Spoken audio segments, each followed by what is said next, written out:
शांति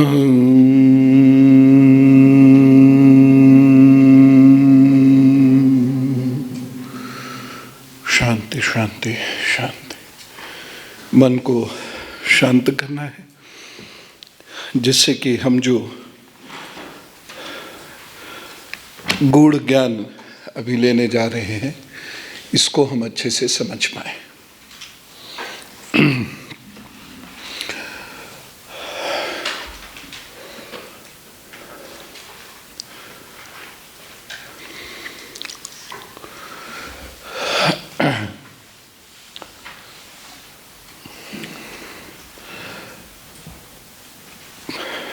पहले हम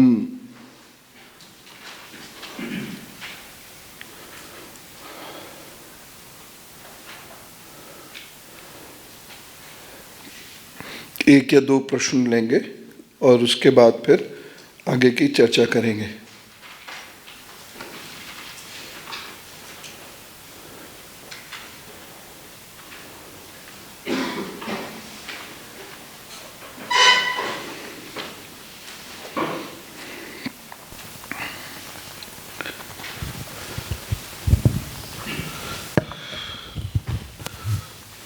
राम राम गुरुजी।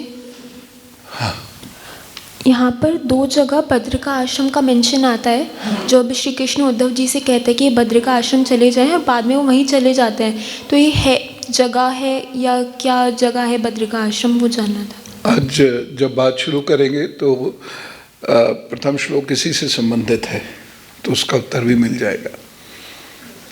और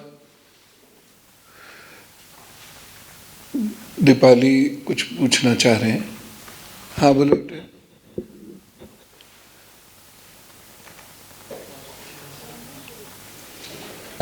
मेरी आवाज़ आ रही।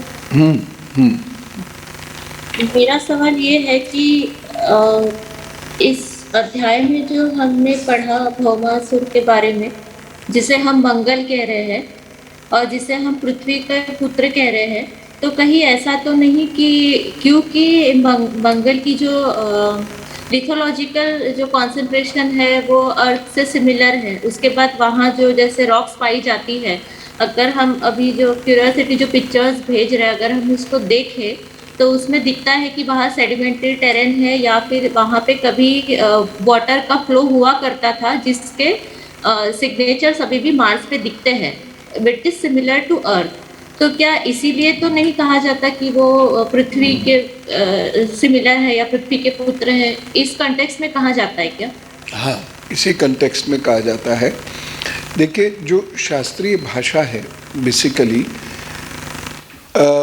वो युग अलग है और हर युग का एक डायलेक्ट अलग होता है।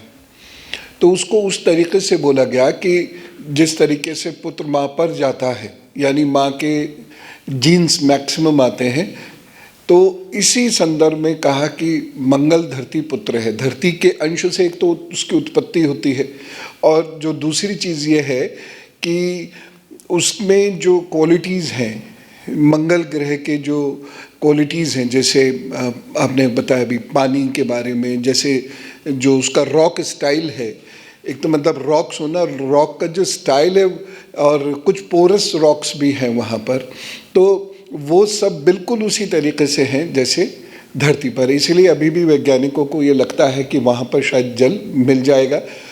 जल मिल जाएगा तो उसका एनवायरनमेंट भी फिर similar to that of Earth हो जाएगा, तो इसीलिए उसको पुत्र बोला गया है। अब यहाँ पर एक प्रश्न ये भी कोई कर सकता है कि फिर चंद्रमा को मामा क्यों बोला गया, पृथ्वी का भाई क्यों बोला गया है? ठीक है ना। देखिए, ओरिजिनल टेक्स्ट में, स्क्रिप्चर्स में चंद्रमा को मामू नहीं कहा है,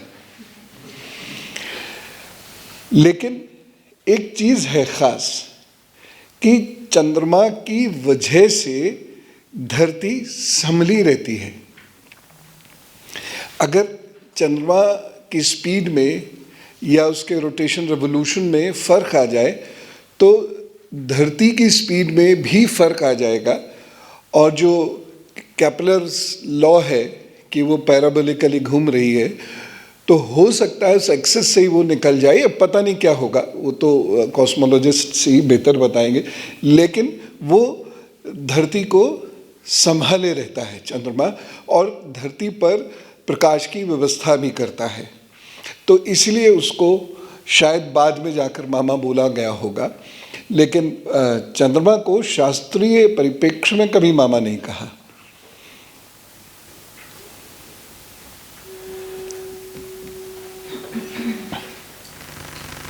और कोई नहीं।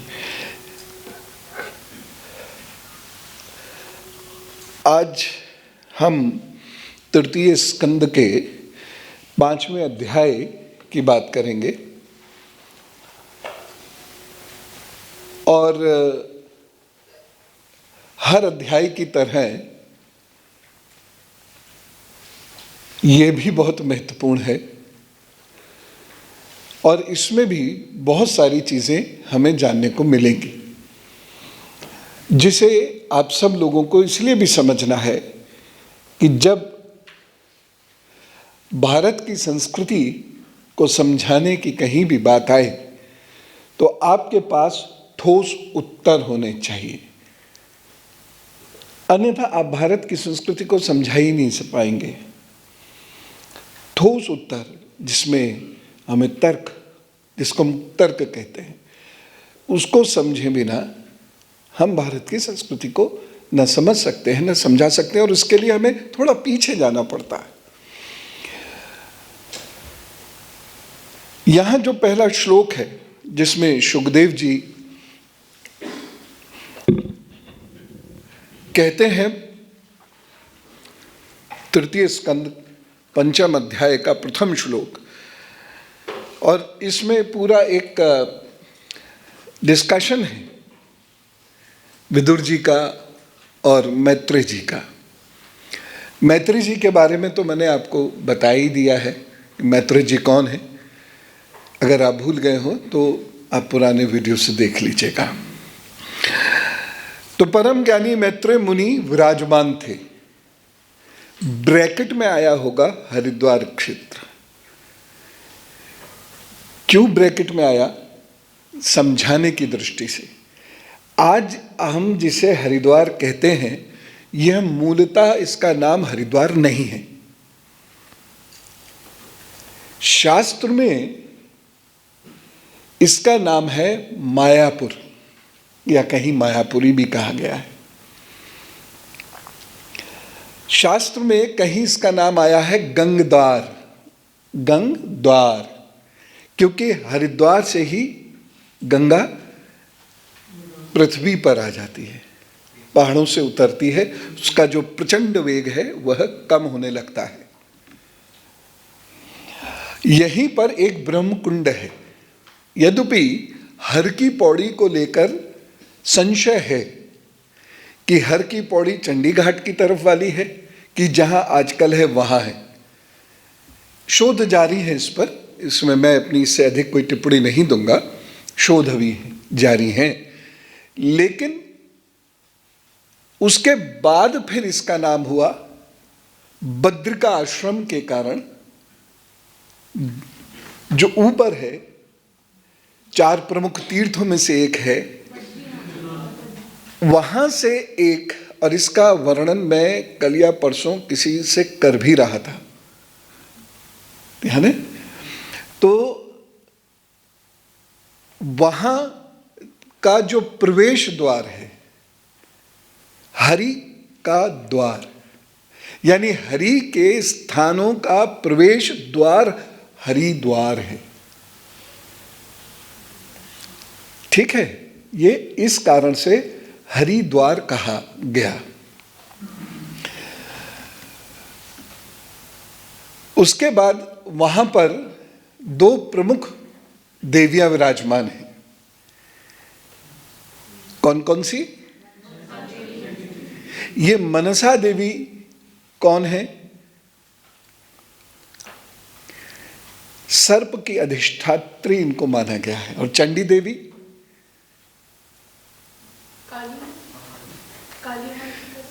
उनका क्या कार्य था? क्यों उनको हम इतना मानते हैं, शास्त्र में क्या भूमिका है उनकी। दुर्गा सप्तशती में क्या माना जाता है? चंडमुंड का वध उस क्षेत्र में हुआ। और जो आज आप मंदिर देखते हैं, इस मंदिर की जो स्थापना है, ये अगर मैं गलत नहीं हूं तो 1929 या 1930 में हुई है। स्थान प्राचीन है। देखिए, दो चीजों का ध्यान रखना होगा हमें, स्थान और स्थान के ऊपर बनाया जाने वाला भवन, ये दोनों अलग है। अब एक बात मैं कहता हूं, यद्यपि सामान्य तो मैंने कहा नहीं कभी, इस स्थान में वो विशेष चीज है, इस स्थान में वह विशेष बात है। अब जिसे समझना होगा वो समझ जाएगा। इस स्थान की जो विशेषता है, वो हमारे द्वारा रचित नहीं है, वह ईश्वरीय है। हमने क्या किया? एक भवन बना दिया। तो भवन स्थान की ऊर्जा से इतर है। भवन इसलिए है कि यहां पर उस स्थान के उपासक आकर रह सके, ठहर सके, या अन्य कार्य, सेवा आदि के ईश्वरीय कार्य जो होते हैं मानव सेवा के, वो कर सकें, आदि आदि। लेकिन स्थान का अपना महत्व अलग है। अब ये एक आपके लिए होमवर्क है, जो एक दिन में करें, चाहे आप 10 दिन में करें, चाहे आप 100 दिन में करें, वो स्थान है क्या, वो कहां है इस क्षेत्र में, ये आप ढूंढें। ठीक है? और इसीलिए भी मैं मना करता हूं, यहां शोर मत करो, यहां शुद्ध आत्माएं हैं। और आप लोगों में से कई लोगों को उसकी अनुभूतियां हुई हैं। कुछ डर गए, भाग खड़े हुए, कुछ को लगा हम नींद में थे, शायद इसलिए ऐसा लगा। कई लोगों को ऐसी अनुभूतियां यहां हुई हैं। तो ये ढूंढना आपका काम है। इसलिए कोई भी आश्रम होता है, उसका एक हिस्सा होता है अध्ययन का और मनन का, चिंतन का, एक हिस्सा होता है भोजन का, एक हिस्सा होता है औषधालय का, एक हिस्सा होता है कार्यालय का, लेकिन एक हिस्सा होता है देवस्थानम। देवस्थानम की पवित्रता बहुत महत्वपूर्ण है। इसलिए मैं नाराजगी कभी कभी व्यक्त करता हूं कि यहां आके भी वही बात कर रहे हो जो बाहर कर रहे थे, तो फिर यहां क्यों आए? यहां तो कुछ भी दर्शनीय नहीं है, कोई भी विशेष भवन नहीं है, कोई भी वास्तुकला का विशेष नमूना नहीं है, यहां तो कोई ऐसा बड़ा पार्क भी नहीं है, फिर यहां क्यों? बढ़िया जगह जाओ, मॉल में जाओ। यहां देवस्थानम में परम मौन। साधक एक निश्चित फ्रीक्वेंसी पर रहता है हमेशा, और उसका वर्णन भी आप पढ़ेंगे। उसका मन अलग प्रवृत्ति का होता है, उसकी सोच अलग चलती है, इसलिए वो स्वतः वैसा होता चला जाएगा और वह स्थान विशेष उसको खींचता है, बांधने की भी कोशिश करता है। अब कौन बंधता है, नहीं बंधता है, यह भी मैं आज आपको बताऊंगा। तो इसलिए ब्रैकेट में हरिद्वार क्षेत्र लिखा, क्योंकि हम आज के रूप में उसे समझ सके। वैसे एक बात और बताऊं, यहां ह्वेनसांग भी आया है।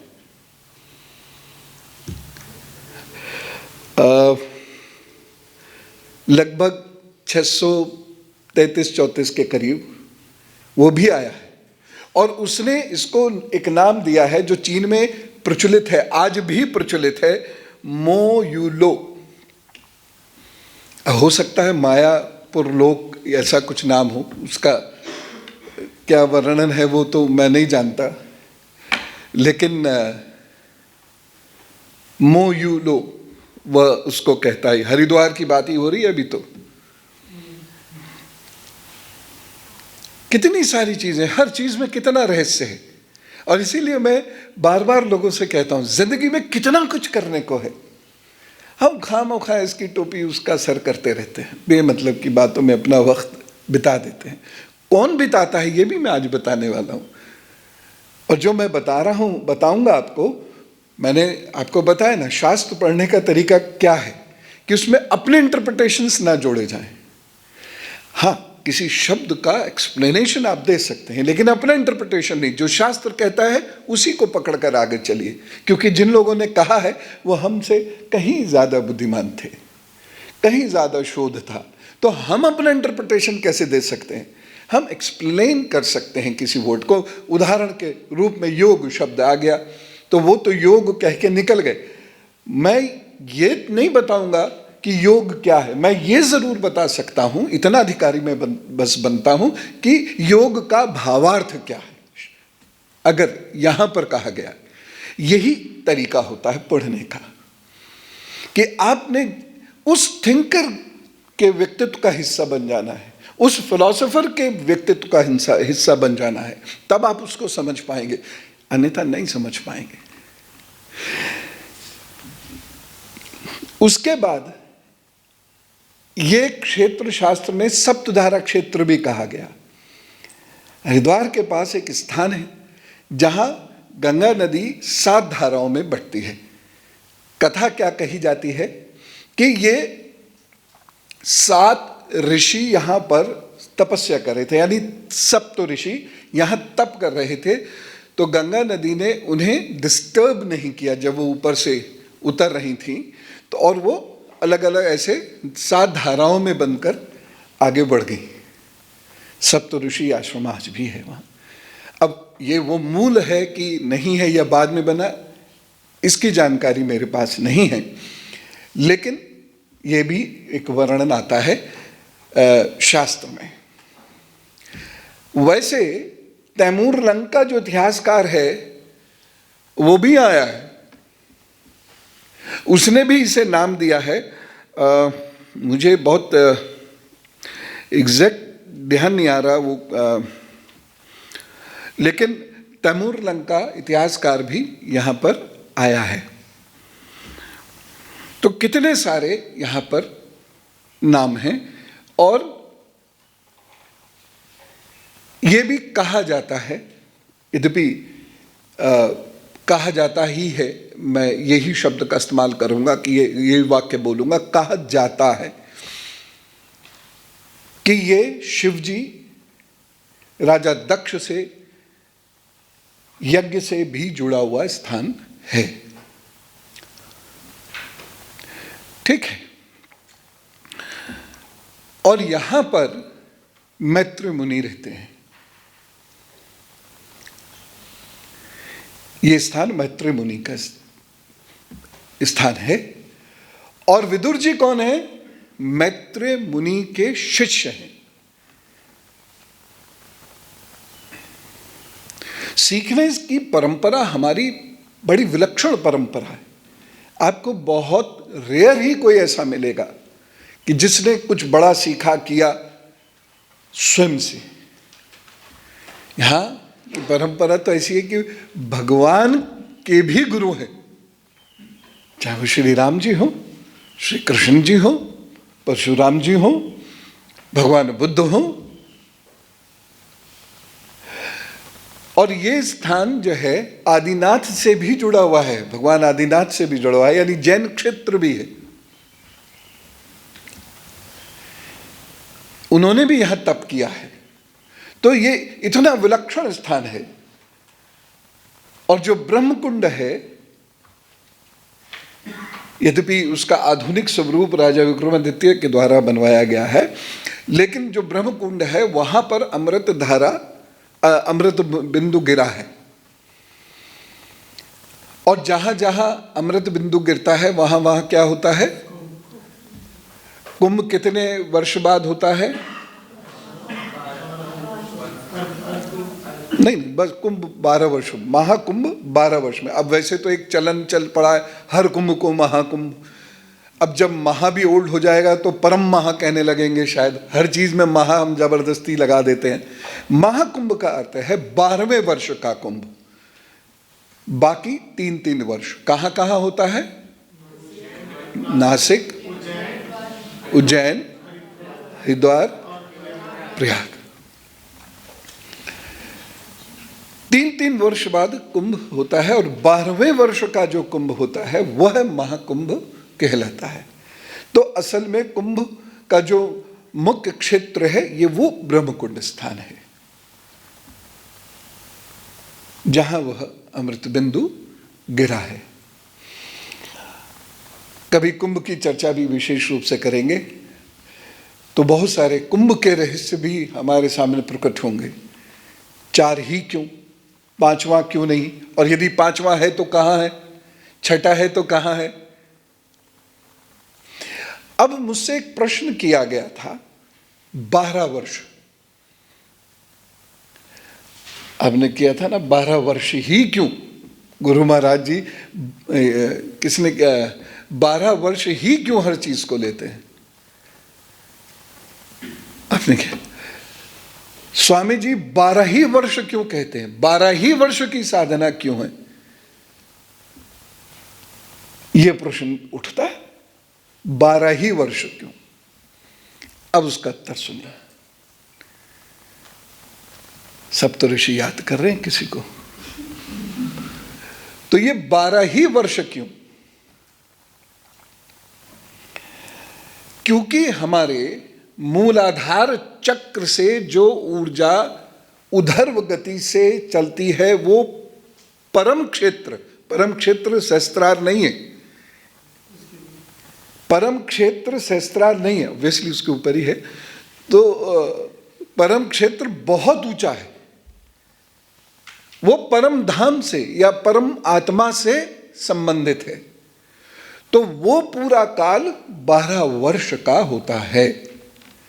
तो साधनाएं जितनी होती हैं वो 12 वर्ष की होती हैं। कुंभ 12वें वर्ष में महाकुंभ होता है। बृहस्पति 12वें वर्ष के उपरांत अपनी राशि परिवर्तित करता है और इसीलिए ये कहावत है कि 12 साल में तो घूरे के दिन भी बदल जाते हैं।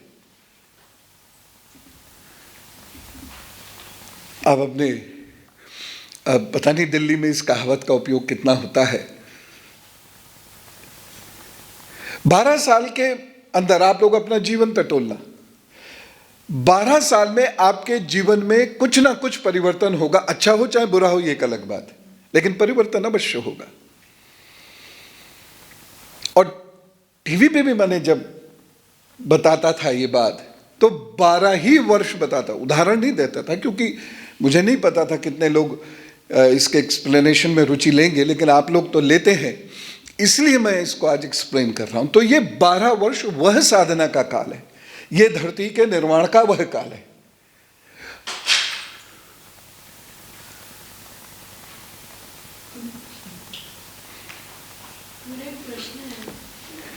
तो ये इसलिए 12। ठीक है, आगे बढ़ते हैं।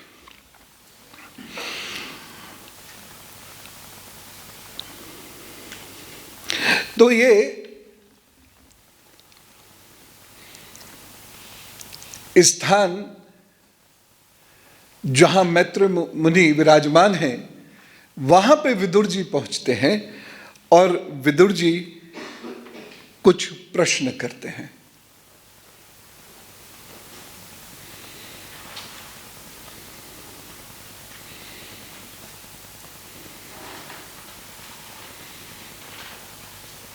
उन प्रश्नों को समझना, देखिए भारतीय शास्त्र परंपरा में प्रश्न भी बहुत महत्वपूर्ण होते हैं।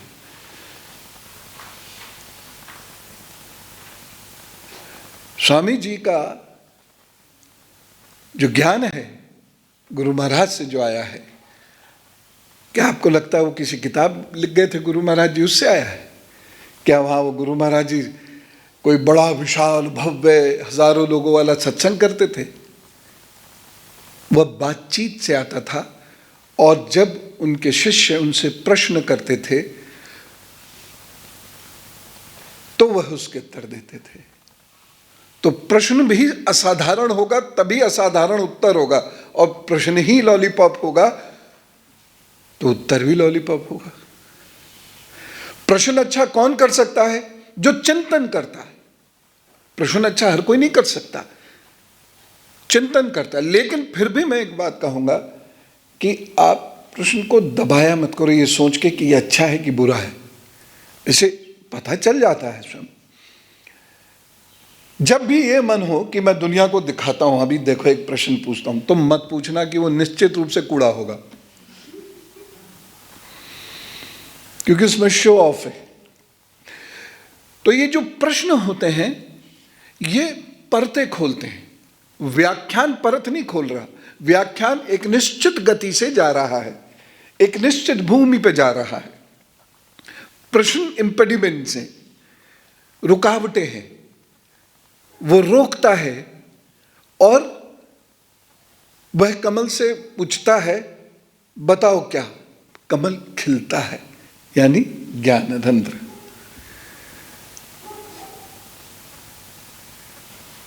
इसलिए प्रश्न महत्वपूर्ण है और हर कोई प्रश्न नहीं कर सकता।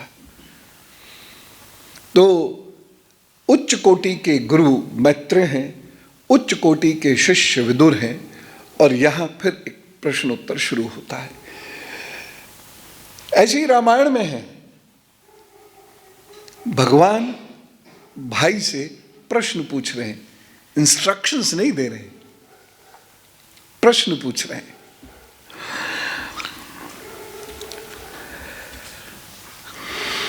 बात सुनिएगा,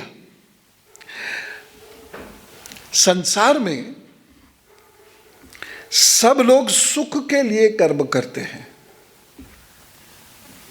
यही वो छोटी छोटी बातें हैं जिन पर चिंतन मनन होना चाहिए।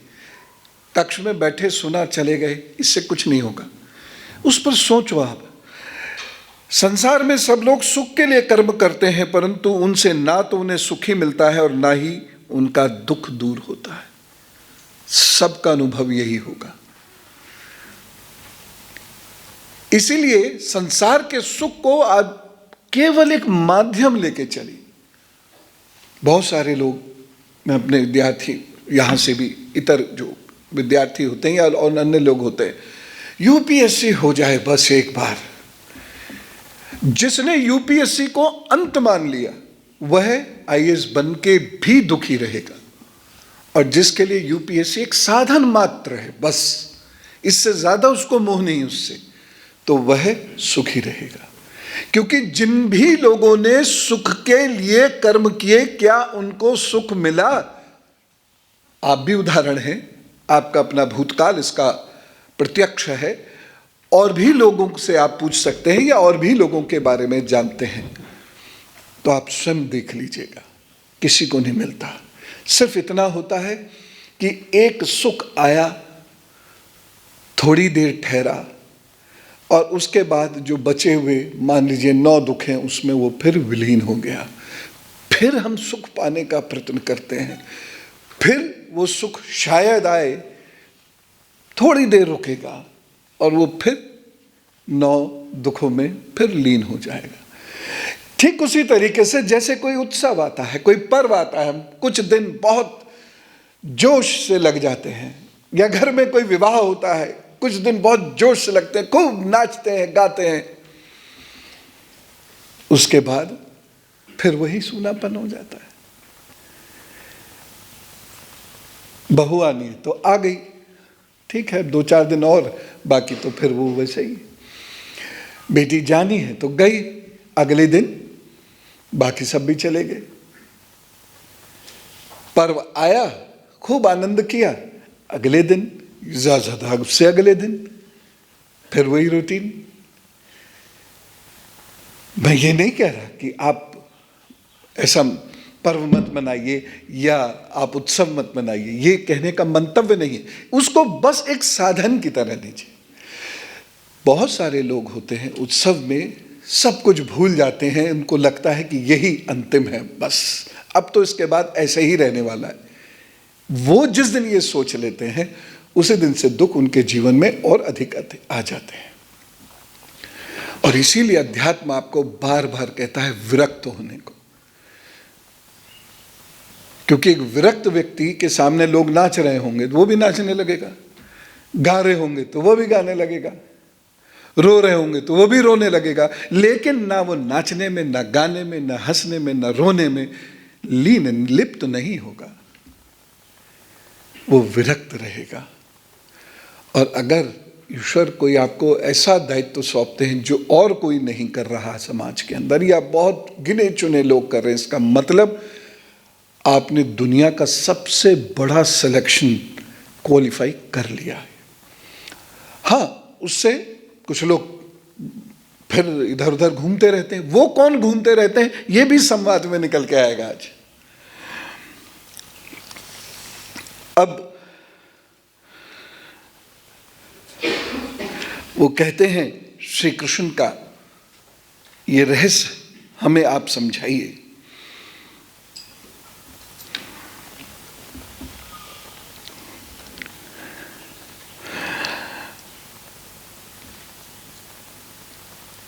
उसके बाद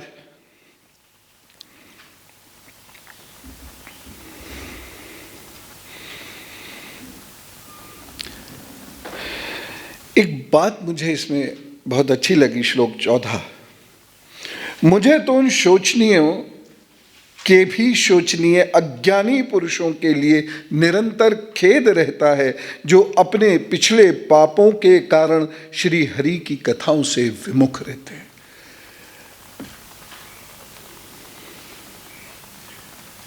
ये बहुत गहरी बात है। मैं अपना कोई इंटरप्रिटेशन नहीं दे रहा, लेकिन मैं सिर्फ इतना कह रहा हूं कि जो लोग भगवान से विरक्त होते हैं किसी भी कारण से, समझ लीजिए अब दुखों का पहाड़ टूटने वाला है। इसलिए कभी मत कहना कि समय नहीं मिला। बड़ी पूजा पाठ का नहीं मिला होगा, लेकिन प्रभु को याद करने का 5 मिनट भी समय नहीं मिला, यह असंभव है। लेटे बैठे कभी तो मिला ही होगा। लेकिन अगर भाग्यहीन है कोई व्यक्ति, तो मंदिर में भी निरर्थक घूमकर, मंदिर में भी प्रमाद कर, मंदिर में भी बेकार की बातों में वह अपना समय बर्बाद कर देगा। और यदि सौभाग्यवान है तो जंगल में भी जाके उसको कोई प्रभु के बारे में बताने वाला मिल जाएगा, उनकी कथा सुनाने वाला मिल जाएगा। मैं ये इसलिए कह रहा हूं बच्चों, 15 साल भटकने के बाद चीजें प्राप्त होनी शुरू हुई, और शायद यही कारण है कि मैं उसकी कीमत जानता हूं।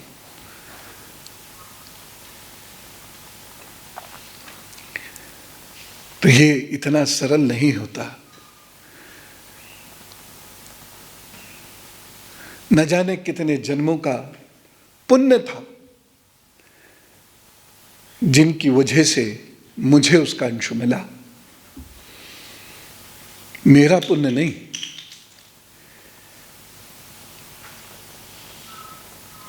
मेरे गुरु का पुण्य।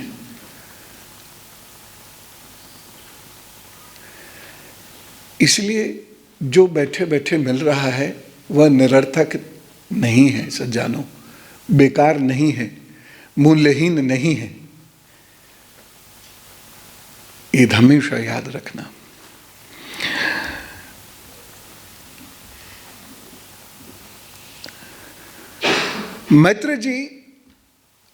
मैत्र जी फिर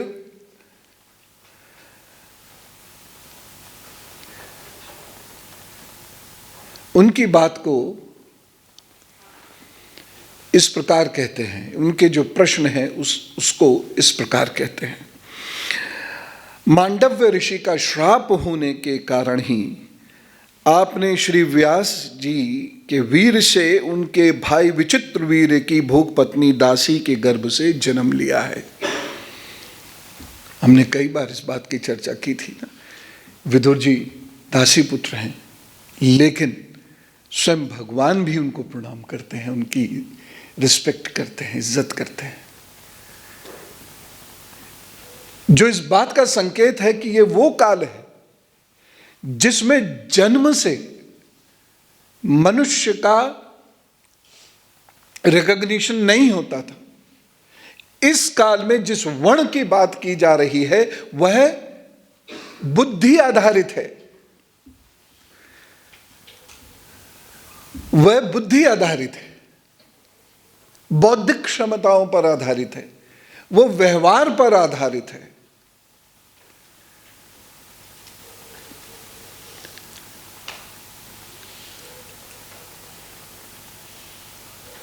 इसलिए विदुर जी आदरणीय है श्री कृष्ण के लिए भी।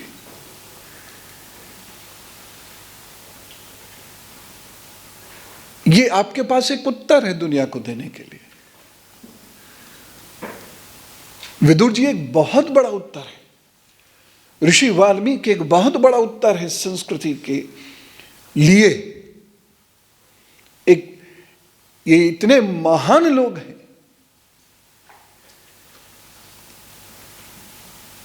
जाबाल, नारद जी,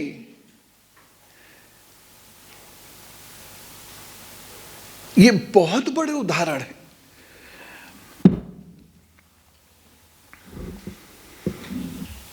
अब आगे सुनिएगा श्लोक 21। इसकी भी चर्चा अनेक बार हुई है। आप सर्वदा ही श्री भगवान और उनके भक्तों को अत्यंत प्रिय हैं, विदुर जी के लिए कह रहे हैं मैत्रेय ऋषि, मैत्रेय मुनि। इसलिए भगवान निज धाम पधारते समय, ध्यान से सुनिए, भगवान निज धाम पधारते समय मुझे आपको ज्ञानोपदेश करने की आज्ञा देकर गए हैं। कितना महत्वपूर्ण है। भगवान ने कहा कि विदुर जी को यह ज्ञान देना है। ज्ञान की इंपॉर्टेंस समझने की कोशिश कीजिए। और इसीलिए शिक्षा में और ज्ञान में बहुत बड़ा अंतर है। हम लोग शिक्षा के आंदोलन करते हैं, ज्ञान के नहीं। भारत की नेतृत्व क्षमता उसके ज्ञान में निहित थी, शिक्षा में नहीं थी। तो आंदोलन तो ज्ञान का होना चाहिए। शिक्षा के आंदोलन से इतना अंतर नहीं होता। कुछ विषय बेहतर तरीके से पढ़ा दिए जाएंगे, बस ज्ञान नहीं आएगा उनसे।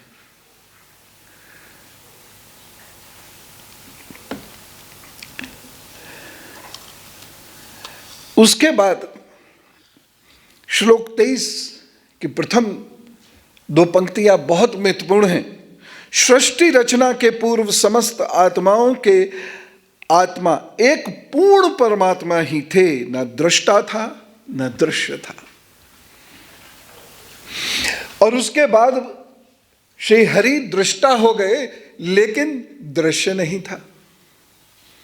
देखें तो क्या देखें? धरती का जो उद्भव हुआ है, ये विकास हुआ है, वो बहुत क्रमिक हुआ है।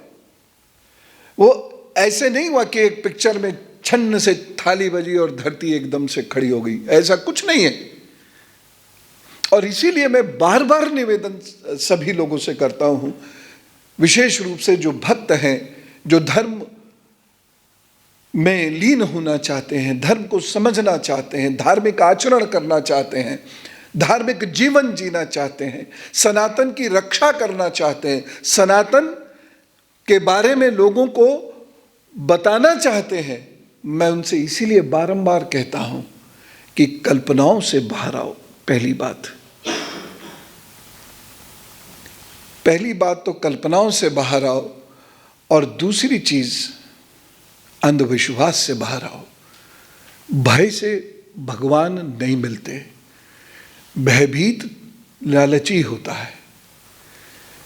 भगवान से सिर्फ प्रेम होता है और उससे ही भगवान मिलते हैं, बाकी सब बेमतलब की बातें हैं।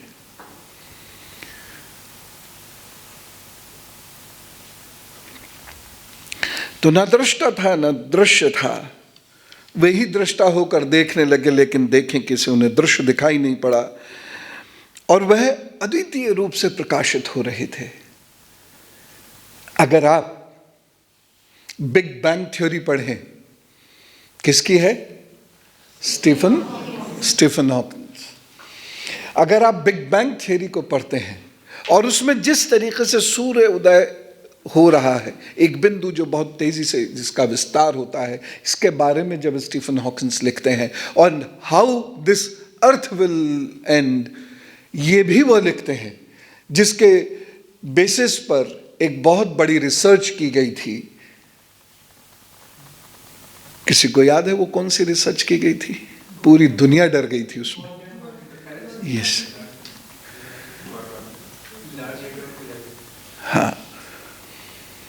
और क्या कहा गया था इस रिसर्च के एंड में? हैं? साहब बोलो।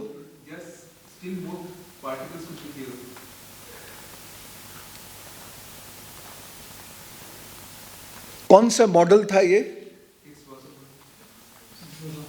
Higgs boson model. साफ बोलना है, पेट पे प्रेशर डाल के और गले से उच्चारण साफ करना है, नहीं तो समझ में नहीं आता।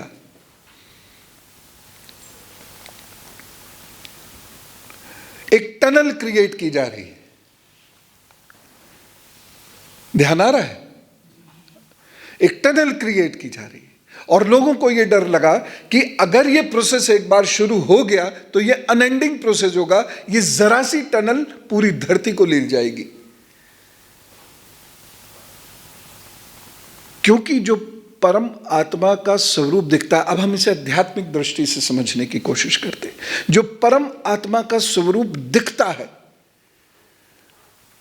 वो टिप ऑफ द आइसबर्ग है, या शायद वो भी नहीं, उसके पीछे वो बहुत विशाल है जहां पर ये सब मिल जाएंगे, जहां पर ये सब। और यही श्री कृष्ण 11वें और 12वें अध्याय में श्री अर्जुन को समझा रहे हैं। अब उससे कोरिलेट करो इसे।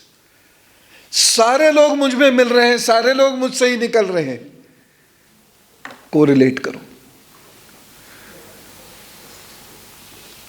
कितना आनंद है, समझने में कितना आनंद है, और चीजें कैसे स्पष्ट हो रही हैं। ईशावास्य उपनिषद को अब ध्यान से पढ़ना दोबारा, जो हमने पढ़ा था। अब स्वामी जी की वो बात याद करना कि जिसे स्वयं पर विश्वास नहीं है वो भगवान पर विश्वास कैसे कर सकता है, क्योंकि मैं उसी का अंश हूं। और जब मुझे उसी पर विश्वास नहीं है, स्वयं पर विश्वास नहीं है, तो मुझे उस पर कैसे विश्वास होगा? वह तो अत्यंत वृहद रूप में मेरे सम्मुख है। और इसीलिए कभी ऐसा समय जरूर आएगा, अगर आप लोग लगे रहे तो, आपके इष्ट की कृपा से, गुरु महाराज की कृपा से, जब आपका स्थूल शरीर यही होगा और सूक्ष्म शरीर स्थूल छोड़कर उसका विचरण कर रहा होगा, और तब आपको समझ में आएगा कि जो हजारों साल पहले भी आपने सीखा था, आज भी वो सब जानते हैं।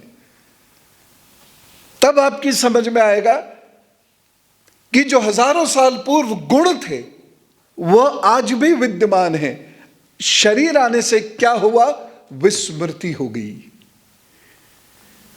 शरीर आने से विस्मृति हो गई, और पुनः स्मृति प्राप्त करने के लिए शरीर छोड़ना पड़ेगा। शरीर छोड़ना पड़ेगा कहते ही लोग डर जाते हैं, हाय मर जाएंगे। शरीर छोड़ने का मतलब है स्थूल से सूक्ष्म को अलग करना, लौकिक से अलौकिक को अलग करना।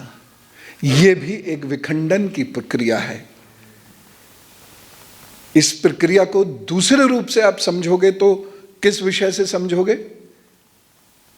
नाभिकीय संलयन और विखंडन।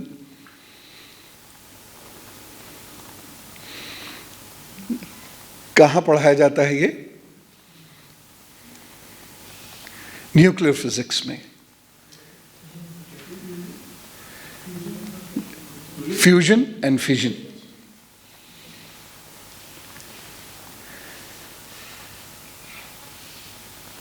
तो आपको स्वयं से निकलना है, और आप स्वयं ही तो हो। और ये प्रक्रिया कुछ जरूरी नहीं, जैसे आजकल एक सिस्टम चल रहा है ना कि ये क्रिया ऐसे होगी, ऐसे बैठो, ऐसे करो, ऐसे सांस लो, ऐसे कूदो, ऐसे नाचो, दुनिया भर का बवाल। कुछ नहीं, ये क्रिया होती है सिर्फ मन को एकाग्र करके प्रभु के चरणों में जो लोग लगा पाते हैं, ईश्वर के चरणों में। अगर आप वेदांती हैं तो ईश्वर के चरण, ब्रह्म के चरण कह दीजिए। अगर आप वैदिक रीति से जाते हैं तो ईश्वर के चरण कह दीजिए। अन्यथा अगर आप सनातन रीति से विग्रह पूजा के माध्यम से जाना चाहते हैं तो अपने इष्ट के चरण कह दीजिए। बस उसमें रमते ही सब कुछ हो जाएगा। इसके लिए हमें सिर्फ प्रयत्न एकाग्र चित्त होने के लिए करना। लेकिन अगर दिमाग में 100 प्रकार की व्याधियां हैं, यानी विचार को व्याधियां बोला गया, 100 प्रकार की अगर व्याधियां हैं तो आप कभी भी उससे मुक्त हो ही नहीं सकते। और इसीलिए प्रभु के दर्शन नहीं होते। लोगों के 100 साल साधना में गुजर जाते हैं, दर्शन नहीं होते। और मैं दावे से इस बात को कहता हूं, अगर वो हैं तो दिखेंगे। यहां प्रभु को दृश्य नहीं दिख रहा, दृष्टा तो उत्पन्न है यानी प्रभु, लेकिन दृश्य नहीं है यानी सृष्टि। अब आप देखिए कि कितना कोरिलेटिव और कंपैरेटिव स्टडी है, और कहीं भी चमत्कार, झमाझम, इधर उधर की फालतू बात कुछ नहीं है। और यही सरलता साधकों के अंदर आनी चाहिए। वितंडावाद से बचने की कोशिश करनी चाहिए। दृष्टा को दृश्य नहीं दिख रहा, अब वो दृश्य उत्पन्न करने के लिए धरती का निर्माण कर रहे हैं, सृष्टि का निर्माण कर रहे हैं। केवल धरती कहना उचित नहीं है, सृष्टि का निर्माण कर रहे हैं।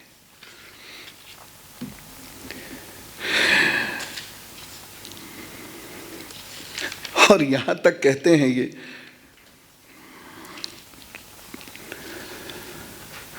ऐसी अवस्था में वह अपने को असत के समान समझने लगे। कौन? श्री हरि। वस्तुतः वो असत नहीं थे, क्योंकि उनकी शक्तियां ही सोई थीं, उनके ज्ञान का लोप नहीं हुआ था। अब उस सत्संग को याद करो जब मैं आपसे बार बार कहता हूं, you have the powers with him, they are in dormant state, they are not absent. सुप्त अवस्था में ईश्वर भीतर में है, सुप्त में। मैंने इसका लोग बड़ा विरोध करते हैं, ईश्वर कैसे सुप्त हो सकता है। देखो, मैं थोड़ी कह रहा हूं, मैत्रेय मुनि भी कह रहे हैं। हाँ, विचार अलग हो सकते, उसमें कोई दो राय नहीं, क्योंकि भारत के दर्शन की ये खूबी है कि उसमें मत और मुंड कितने भी हो सकते हैं।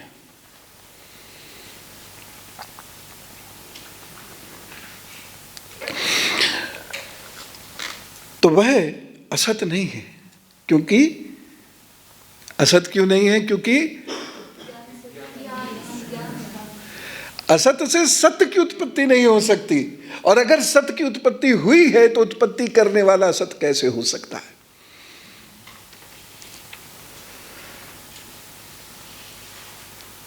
असत से सत्य की उत्पत्ति नहीं हो सकती।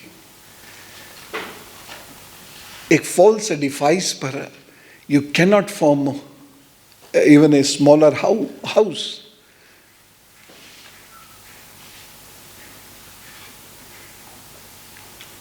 असत से सत्य की उत्पत्ति नहीं हो सकती। तो जो भी कुछ है वो नश्वर तो हो सकता है, माया अधीन भी हो सकता है, असत नहीं हो सकता। एक और उदाहरण देता हूं। सम्मुख कैमरे हैं, कैमरे में हमें क्या दिख रहा है? एक छोटा सा लेंस, और उसमें भी जहां हमें देखना है वो उस लेंस का मध्य है। लेकिन यही कैमरा हमें दुनिया तक लेके जा रहा है। इसका ओर हमें पता है, छोर नहीं पता। प्रभु भी ऐसे ही है।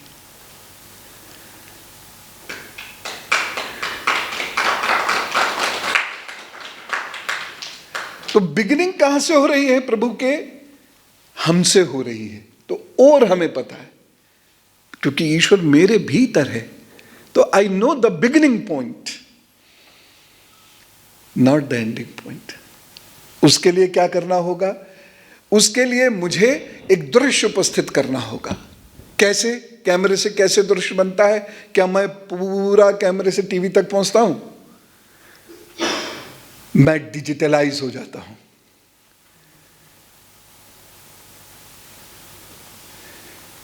यानी स्थूल परिवर्तन हो रहा है सूक्ष्म में।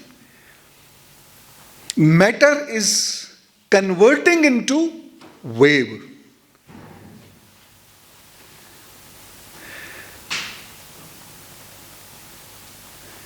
Matter is being converted into wave.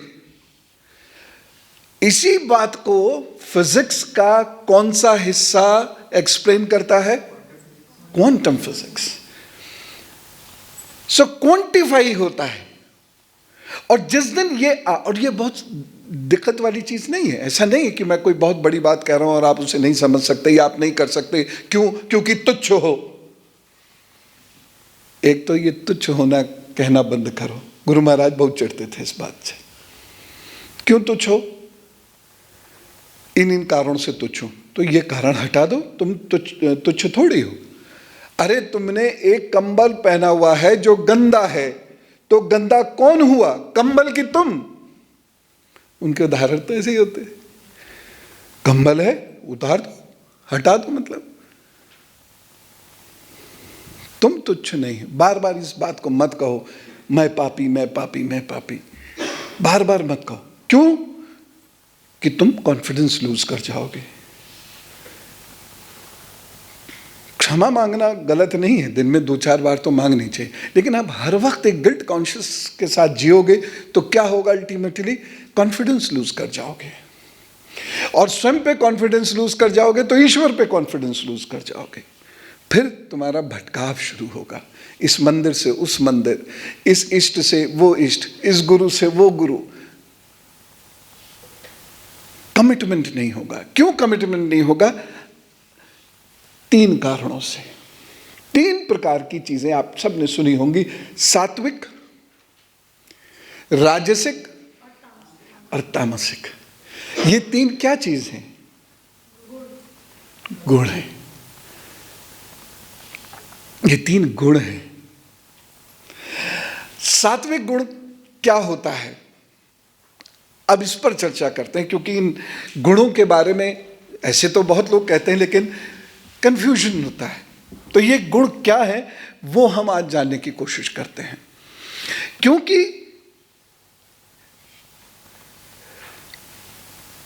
इनके भी आगे निकलना है। इन 3 गुणों में भी फंस के नहीं रह जाना है। साधक को इनके भी आगे जाना है। हाँ, वो सन्यास के बिना संभव नहीं है। त्रिगुणातीत होना, क्योंकि मनुष्य आपको उलझाए रखेगा। आप नहीं उलझोगे, दूसरा उलझा देगा। वो उलझाए रखेगा, क्योंकि वह भी उससे बाहर नहीं है। तो जो स्वयं बाहर नहीं होता है वो दूसरे को भी फंसाता है, बिना मतलब फंसाता है। वो उलझा देता है आपको। आप भागना शुरू करोगे। अगर आप में सत्व है तो आप भागोगे लोगों से। भागने का मतलब निरादर नहीं है, भागने का मतलब विरक्ति है। आप धीरे धीरे कम बोलना शुरू करोगे, धीरे बोलना शुरू करोगे। आप किसी भी कार्य में अपनी ऊर्जा बचाना शुरू करोगे। धीरे धीरे वैराग्य उत्पन्न होगा। फिर धीरे धीरे आपका पूजा, ध्यान, भक्ति के अलावा किसी कार्य में मन नहीं लगेगा। यह स्थिति होती है सत्व की। जो मिल गया वही ठीक है। एक गीत भी है ना, जो मिल गया उसी को मुकद्दर समझ लिया। वो इतनी लाइन बहुत है।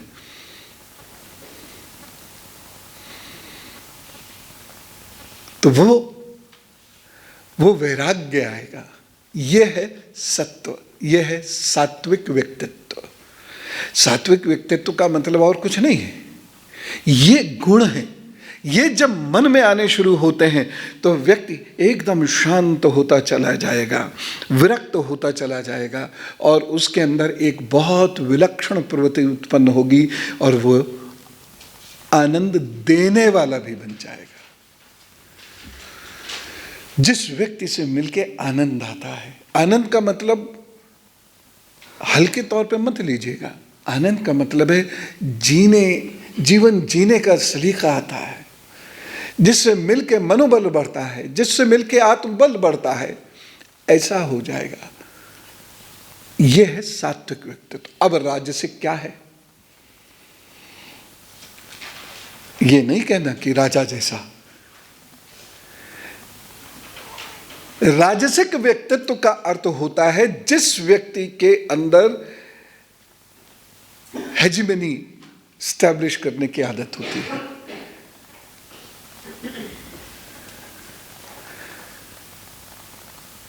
राजसिक व्यक्तित्व का अर्थ है जिस व्यक्ति के अंदर कंट्रोल करने की प्रवृत्ति होती है।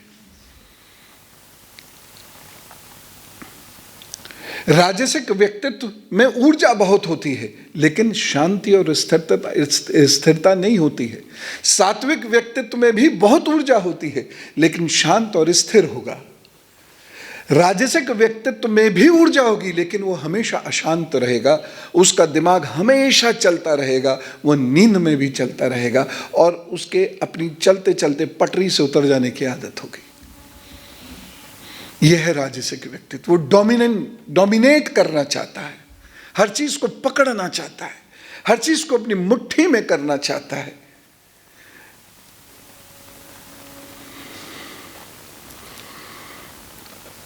राजसिक व्यक्तित्व हाइपर होते हैं, बहुत इधर उधर उधर उधर, बहुत हाइपर टेंडेंसी उनके अंदर होती है, क्रोधी होते हैं, इसलिए उन्हें अवसाद बहुत जल्दी जकड़ता है। वह बहुत जल्द परनिंदा पे उतर आते हैं। सात्विक व्यक्ति कभी परनिंदा नहीं करेगा क्योंकि उसे पता है ईश्वर का मूल स्वरूप क्या है। विश्लेषण कर सकता है, कभी कभी निंदा नहीं करेगा।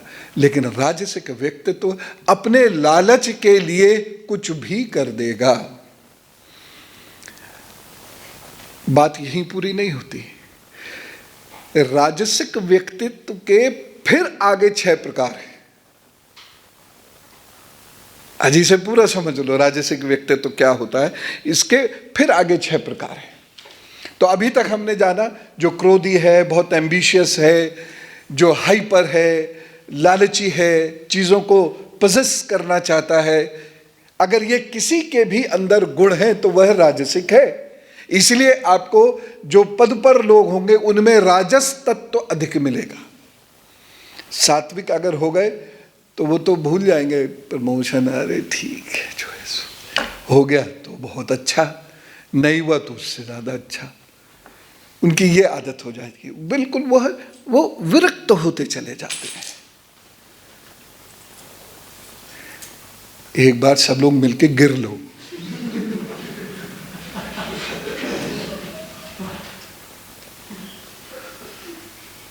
वो विरक्त होते चले जाएंगे।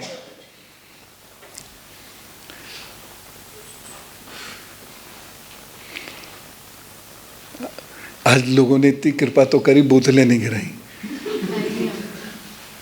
नहीं, 1-2 लाए हैं, आज भी लाए, गिराई नहीं है, बस धड़क से।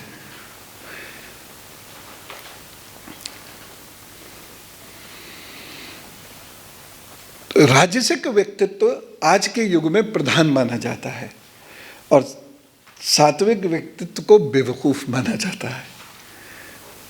लेकिन इसमें फिर वही गाना, मैं आपको गुनगुना वही गाना बताऊंगा, दीवाना मुझको लोग कहें मैं समझू जग है दीवाना।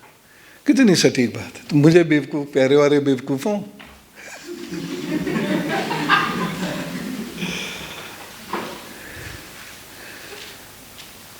तो ये 6 भेद हैं। पहला भेद क्या है राजसिक व्यक्तित्व का? असुर, बड़े निर्दयी होते हैं, अपने सुख के लिए किसी की भी बलि दे सकते हैं, बड़े निर्दयी होते हैं। दूसरी कैटेगरी है राक्षस।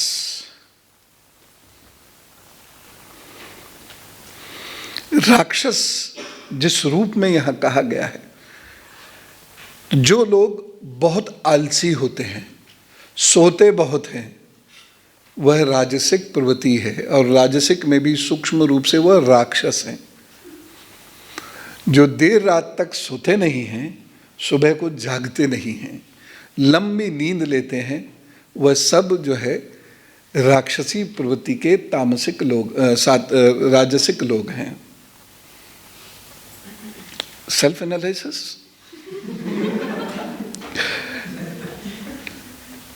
तीसरा है पैशाचिक, पिशाच। राजसिक प्रवृत्ति के वह लोग जो बेहद विलासी होते हैं, कामुक होते हैं, वह पिशाच गुण से भरपूर होते हैं। चौथा सर्प। सर्प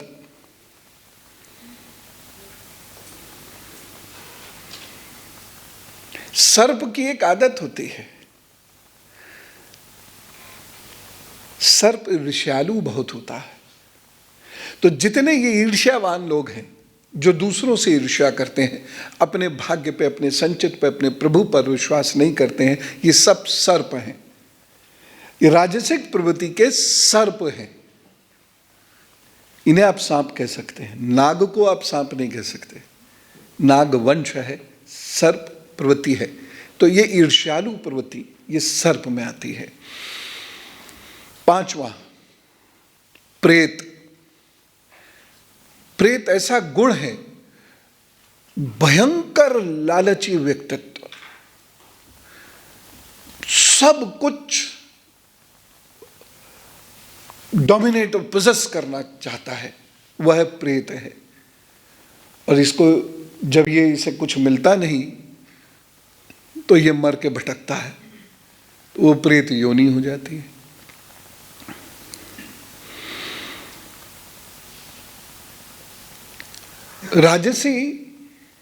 राजसिक जो लोग हैं, जिनको हम प्रेत कह सकते हैं, इनमें बुद्धि बहुत कम होती है, या आप कह सकते हैं आईक्यू बहुत कम, समझ में नहीं आएगा कोई चीज, कितना ही समझा लो। और इसमें जो छठा है वह है शकुन। राजसिक प्रवृत्ति का जो छठा भाग है, छठा हिस्सा, वह है शकुन। लोग कितने शौक से नाम रखते हैं शकुन, असली अर्थ नहीं पता ना उन्हें।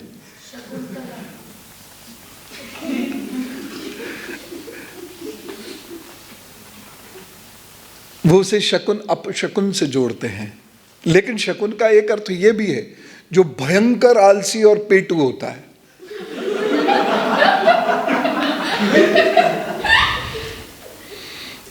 और ये भावावेशी होता है, भाव के आवेश में कुछ भी कर देगा कभी भी, इस पर आप ट्रस्ट नहीं कर सकते।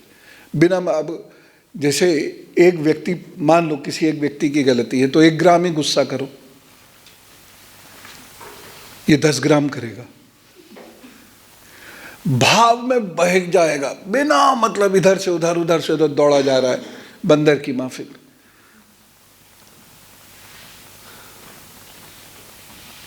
क्यों दौड़ रहे हो? पता नहीं, काम कर रहा हूं। क्या काम कर रहे हो? पता नहीं, कुछ तो कर रहा हूं। फिर भागते भागते अचानक रुक जाएगा, खाएगा और खा के सो जाएगा। तो यह है छठा प्रकार राजसिक प्रवृत्ति का। अब तीसरी प्रमुख प्रवृत्ति हुई तामसिक। तामसिक व्यक्ति वह है जो वो भोजन खाता है जो मनुष्य के लिए नहीं बना, वो भाषा बोलता है जो मनुष्य के लिए नहीं बनी, इसका कोई भी रिश्ता स्थिर नहीं रहता, ये कामना के या कामुक्त के अधीन रहता है, ये किसी को प्रेम नहीं कर सकता।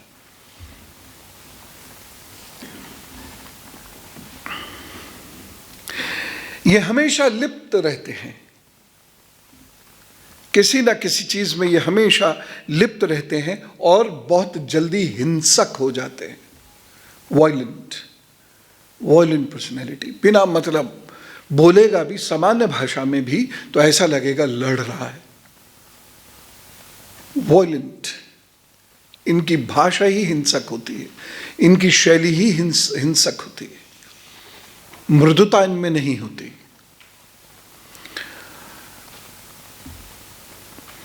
उसके बाद इनकी मेमोरी और कंसंट्रेशन वो ना के बराबर होता है, इन्हें ज़्यादा चीज़ें याद नहीं रहती हैं, छोटी मोटी ही चीज़ें ये याद रख पाते हैं और इनका जो एकाग्रता का स्तर है वो बहुत कम होता है,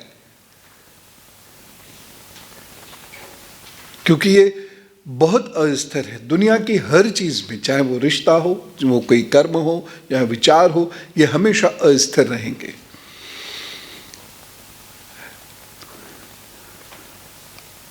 अब तामसिक लोगों के भी तीन भाग हैं, तीन प्रकार हैं।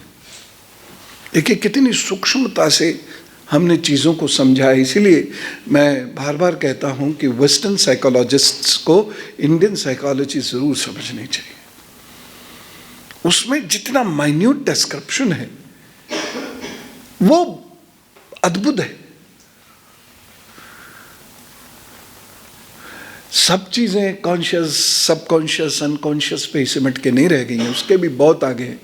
थ्योरी ऑफ पर्सनैलिटी जो है उसमें अगर हम भारतीय चीज़ों का, भारतीय सिद्धांतों का भी समावेश कर दें तब हम थ्योरी ऑफ पर्सनैलिटी को बेहद अच्छे तरीके से हम कर पाएंगे। जो एजुकेशन के लोग हैं आश्रम के, कभी एक पुस्तक लिखें वेल रिसर्च्ड हो, जिसमें वेस्टर्न थ्योरी ऑफ साइकोलॉजी भी हो, साथ ही साथ उसमें जो भारतीय गुण तत्व हैं उसका भी समावेश और उसका निदान भी हो। जब निदान की बात होगी तब समझ में आएगा, नहीं तो कोई मूर्ख है, अरे है ये तो उसको भी पता है, उसके घर वालों को भी पता है, ये बताओ ये क्या करें जो मूर्ख ना रहे, ये किसी को नहीं पता। वेस्टर्न साइकोलॉजी पे निदान नहीं है।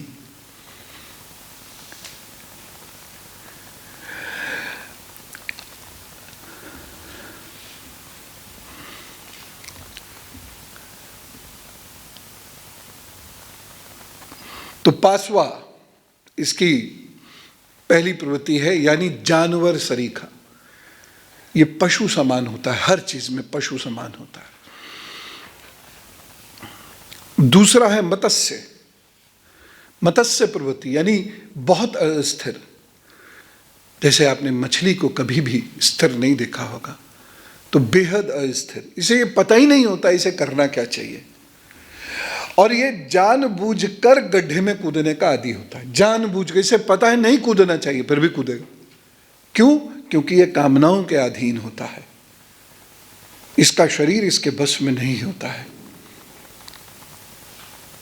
और एक बार नहीं अनेक बार गड्ढों में कूदेगा और निकल के और फिर चीखेगा मुझे निकाल लो, और फिर जब निकाल लिया जाएगा तो ये कहेगा भैया बड़ा अनुभव आया।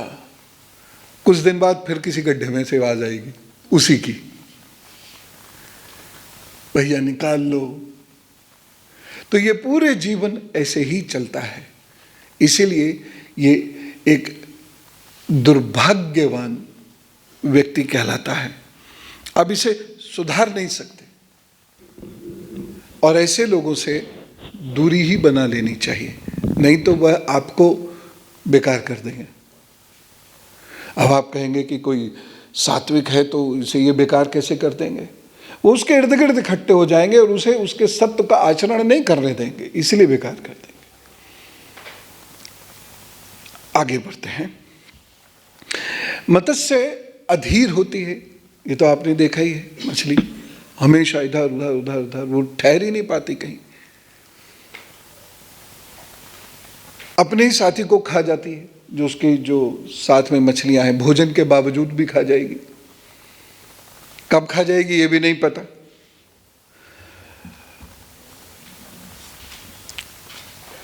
और इसे ऐसे पदार्थ लेने की इच्छा होती है जो नहीं लेने चाहिए। और तीसरी प्रवृत्ति है वानस्पत्य। वानस्पत्य बहुत पेटू, सर्वाहारी, कुछ भी खा जाएगा, कितना भी खा जाएगा, कई बार खा जाएगा।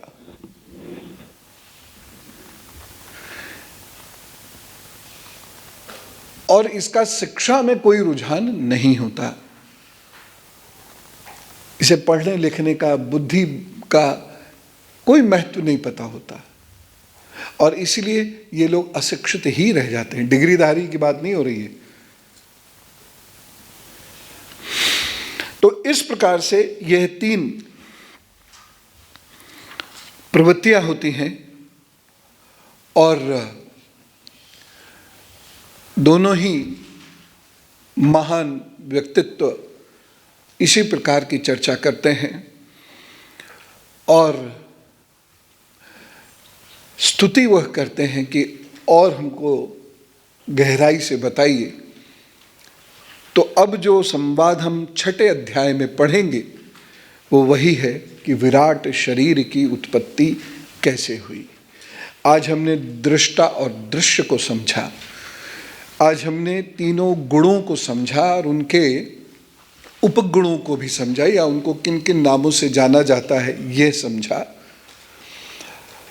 हमने आधुनिक हरिद्वार के बारे में भी जाना कि यह प्राचीन किस प्रकार से इसके क्या नाम आदि थे। अब हम अगली कक्षा में 6ठे अध्याय का अध्ययन करेंगे और विराट पुरुष के बारे में समझने का प्रयत्न करेंगे। हमारे पास सिर्फ 2 मिनट हैं, फिर ध्यान का समय शुरू होगा।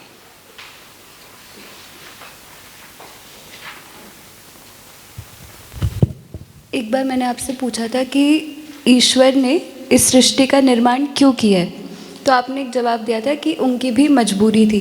तो कि जो आज ये था कि दृष्टा के पास वो दृश्य नहीं था, तो क्योंकि वो सुप्त अवस्था में ही रहते इसलिए उन्होंने उसका, तो यही उसका आंसर है।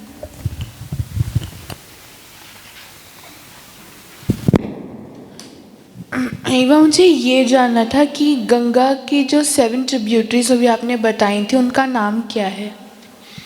वो एक ही है, यूं करके आए हैं, ऐसे 7 भागों में बट के फिर आगे आ गए हैं, जिससे जहाँ सप्तऋषि बैठे हुए हैं वहाँ उनकी तपस्या साधना में विघ्न न पड़े। ट्रिब्यूटरीज नहीं है वो 7 कटाव समझ लो, गंगा के 7 कटाव ऐसे ऐसे ऐसे ऐसे। ट्रिब्यूटरी का तो यूं मतलब उसकी दिशा ही अलग हो जाती है, अलग डायरेक्शन में चली जाती है, वो नहीं है। राम राम गुरुजी, पंचमकार में मुद्रा भी आपने मेंशन किया था, तो उसका अर्थ क्या मनी होता है, एक्सेसिव ग्रीड फॉर मनी? नहीं, मुद्रा का अर्थ मनी नहीं है ये। हाँ, पंचमकार में हाँ मुद्राएं हैं। मुद्रा के बिना आपकी साधना बढ़ ही नहीं सकेगी। आपको कुछ विशिष्ट मुद्राओं को अपनाना। वात पित्त कफ, इनको साधने के लिए मुद्राओं का उपयोग करते हैं। ये मुद्रा है, ये मुद्रा है, ये मुद्रा है, ये मुद्रा करेंसी वाली मुद्रा नहीं है। नहीं, नेगेटिव हम समझते हैं, क्वालिटी जो एक्चुअल सिद्धांत है वो पॉजिटिव है, हमारी समझ नहीं है, इसलिए हम मत्स्य को कुछ और समझते हैं, मध्य को कुछ और समझते हैं। मध्य खींचड़ी मुद्रा से नीचे जो अमृत खींचा जाता है उसको कहते हैं। तो ये जो शास्त्र है वो ये कहता है। मुद्रा को हम आजकल क्या समझते हैं? मनी। मनी को हम जोड़ते हैं लालच से, जबकि मुद्रा का अर्थ है हस्त मुद्राएं, पाद मुद्राएं, शिर मुद्रा।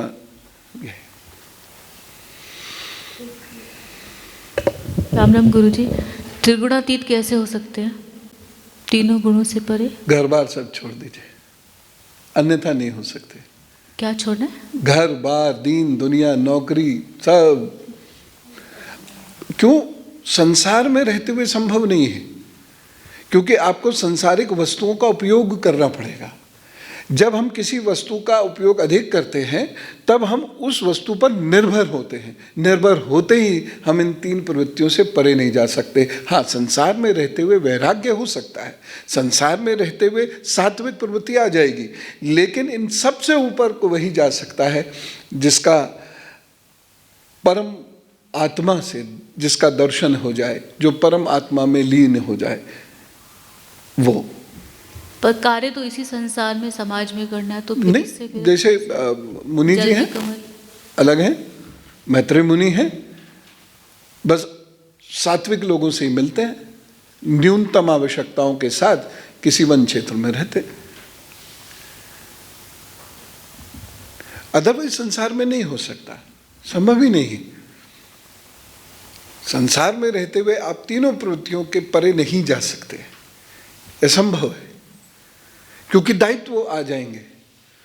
और इन सब के लिए आपको समस्त दायित्वों से तो दूर की बात है, शरीर के भान से भी मुक्त होना पड़ता है, तब जाके वह अवस्था प्राप्त होती है। बड़े बड़े साधकों को कुछ देर के लिए व्यवस्था प्राप्त होती है। आपने सुना होगा स्वामी जी का, मेरे पास और कोई उदाहरण नहीं होते, तो भाई करण जी, तो स्वामी जी का मैं एक किस्सा सुना रहा हूं। क्या है वो किस्सा? आपने उस स्थान को देखा है,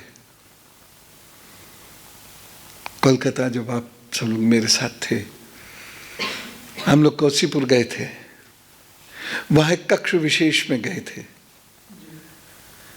वहां क्या था?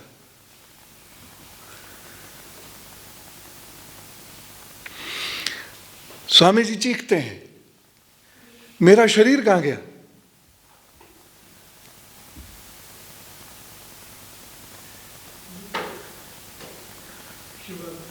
शिवरात्रि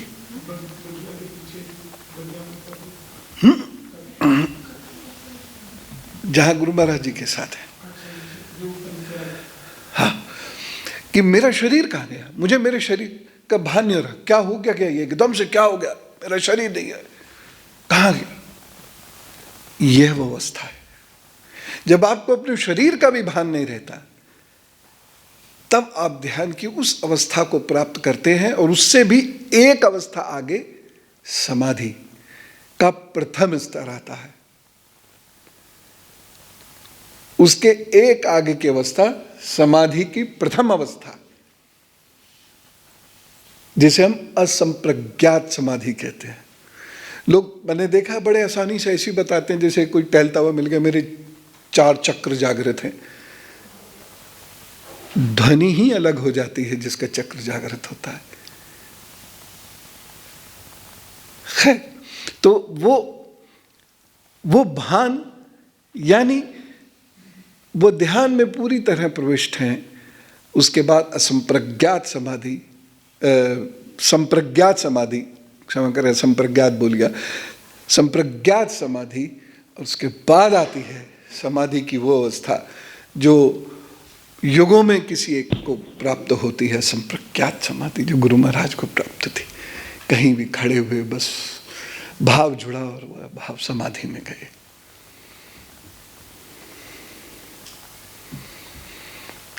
तो वो अवस्था जिसमें शरीर का ही भान नहीं रहता। अब हर चीज में एक कल्पना है, एक वास्तविकता है, हर चीज में है। ये चश्मा कल्पना भी है, ये वास्तविकता भी है। जिसको इसकी आवश्यकता नहीं उसके लिए कल्पना है, मेरे लिए वास्तविकता है। तो कुछ लोगों को ध्यान में शरीर सुन्न होने लगता है, वो समझते हैं पैर सो गया।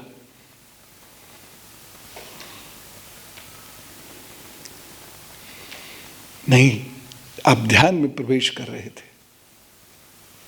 वो आंखें खोल देते हैं, डर जाते हैं, फिर उसके बाद घबराए घबराए घूमते हैं। ठीक उसी तरीके से जब आपको डॉक्टर साहब सुलाने की गोली देते हैं कि आपको नींद आए, लेकिन आपको नींद नहीं आएगी, तो आपकी मानसिक स्थिति और खराब हो जाएगी। ठीक ध्यान में, ध्यान पूर्णता के साथ ही उठना चाहिए, और अगर बीच में वो टूटेगा तो डर जाएंगे आप, विकृतियां आपके मस्तिष्क में जन्म लेने लगेंगी और आप एक विकृत मानसिकता की ओर बढ़ना शुरू हो जाएंगे। इसलिए जब आप ध्यान में जा रहे हैं तो कभी कभी ऐसा होगा, शरीर सुन्न होगा, लेकिन हर बार नहीं होगा। अब कब नहीं होगा इसका उत्तर तो आपके विवेक पर ही छोड़ा जा सकता है। मान लीजिए आप टेढ़ी मेढ़ी धरती पे बैठे हैं, श्री कृष्ण क्या कह रहे हैं? यही तो कह रहे हैं समतल धरती पे बैठो। कितनी बड़ी बात कह रहे हैं, समतल धरती पे बैठो। टेढ़ी मेढ़ी पे बैठेंगे तो कोई नस दब जाएगी, जब नस दब जाएगी तो ब्लड का सर्कुलेशन कम हो जाएगा, ब्लड सर्कुलेशन कम हो जाएगा तो फिर आपको सुन्न लगने लगेगा शरीर, आप कहेंगे ध्यान में चला गया।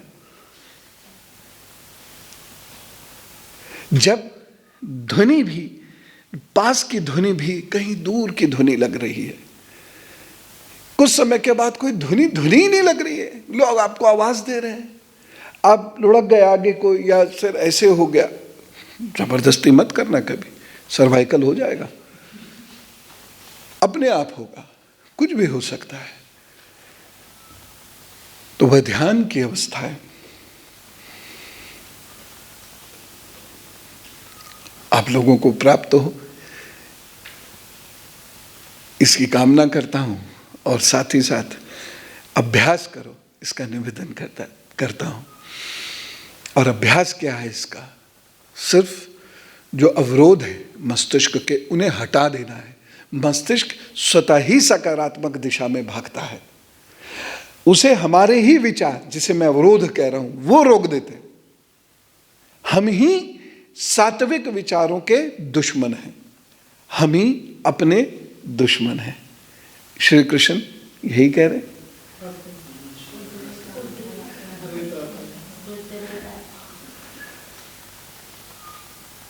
मनुष्य स्वयं ही अपना शत्रु होता है, मनुष्य स्वयं ही अपना मित्र होता है।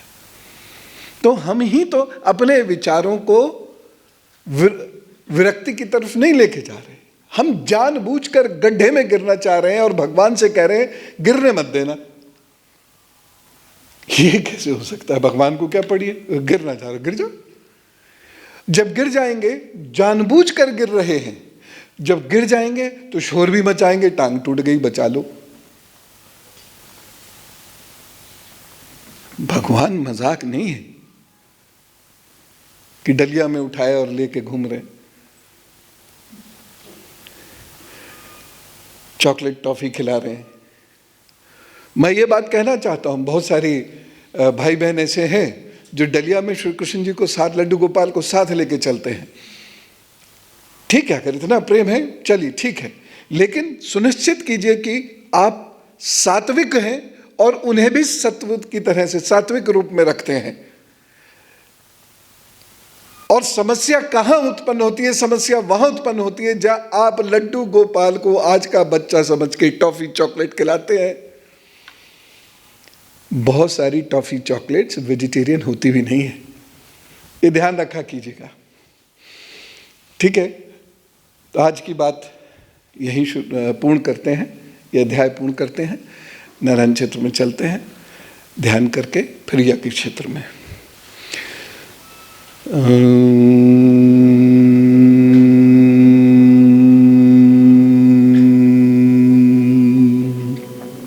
शांति शांति शांति। योगेश्वर श्री कृष्ण भगवान की जय।